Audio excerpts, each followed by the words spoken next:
مشکلات نے تو اس طرح سے دعا کو چاروں طرف سے گھیرا ہوا ہے جیسے دم لے کر ہی چھوڑے گی۔ کیا یہ مشکلات دعا اور نوشیروان کو الگ کرنے میں کامیاب ہو پائے گی؟ کیا ان دونوں کا رشتہ ختم ہو جائے گا؟ اور دوسری طرف فضا اور سرفراز کی زندگی بھی اب افسردہ ہو چکی ہے، پچھتاوے کے سوا اور کچھ نہیں بچا سرفراز کے پاس، کیونکہ یہاں پر بچہ کھو دینے کے بعد فضا تو ڈپریشن میں چلی گئی ہے۔ سرفراز کے پاس اب دلاسا دینے کے علاوہ اور کوئی چارہ نہیں، تو دوسری طرف نوشیروان کی زندگی میں ایک بار پھر سے فرح کی انٹری ایک مشکلات کا سبب پیدا کر دے گی، کیونکہ یہاں پر مشکلات اس طرح سے بڑھ جائیں گی، دعا اور نوشیروان کی خوشحال زندگی میں کئی طرح کی دراڑیں پڑ جائیں گی صرف اس لڑکی کی وجہ سے۔ تو دوسری طرف کشمالہ بھی سچویشن کا بھرپور فائدہ اٹھاتی رہے گی اور کامیابی حاصل کرنے کی ہر ممکن کوشش کرے گی۔ ناظرین، ڈرامہ سیریل جان نثار کی اگلی قسط میں آپ دیکھیں گے کہ اب فضا کی گود خالی ہو گئی، سرفراز کے ہاتھ کچھ نہ لگا سوائے پچھتاوے کے۔ اب یہاں پر اسے اس بات کا اندازہ تو ہو چکا ہے کہ واقعی مجھ سے غلط ہوا ہے،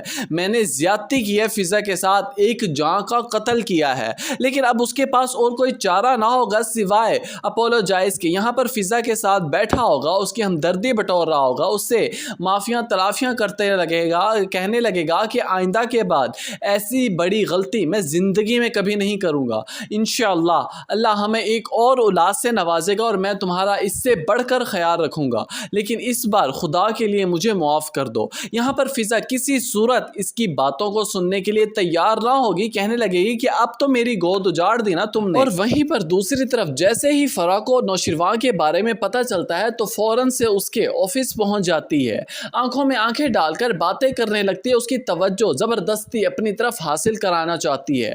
لیکن یہاں پر دیکھنا یہ ہے کہ کیا نوشیروان کے دل میں ایک بار پھر سے اپنی پرانی محبت جاگ اٹھے گی؟ کیا پھر سے وہی فیلنگز پیدا ہونے لگیں گی؟ کیا دعا کے لیے دل میں جگہ کم ہونے لگے گی؟ اب یہ بات ساری ڈیپینڈ کرتی ہے نوشیروان پر، کیونکہ اب فرح تو دوبارہ سے اسے للچانے کے لیے آ گئی ہے، اس کی محبت حاصل کرنے کے لیے آ گئی ہے، کیونکہ اس کے پاس اب اس کے علاوہ کوئی اور چارہ نہیں بچا، اور وہ زبردستی نوشیروان کو اس بات پر قائل بھی کروائے گی کہ وہ ابھی بھی مجھ سے اتنی ہی محبت، اتنی ہی چاہت رکھتا ہے جس طرح پہلے وہ رکھتا تھا۔ اور دوسری طرف دعا کی والدہ کسی کام سے باہر نکلی ہوئی ہوتی ہے کہ نظر پڑتی ہے دعا کی گاڑی پر، گاڑی میں جب دیکھتی ہے کہ دعا بیٹھی ہوتی ہے تو فوراً سے اس کی والدہ دوڑنے لگ جاتی ہے، دعا کی صدائیں لگانے لگتی ہے۔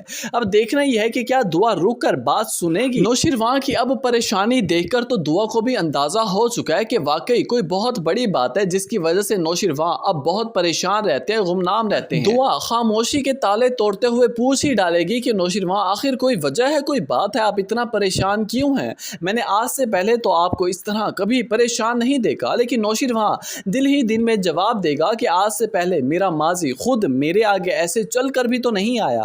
ناظرین، در حقیقت نوشیروان کے دل میں ایک بار پھر سے فرح کے لیے محبت جاگ اٹھی۔ ویڈیو اچھی لگی ہو تو ویڈیو کو لائک کر دیں، چینل پر نئے ہیں تو چینل کو سبسکرائب کرنا مت بھولیے گا۔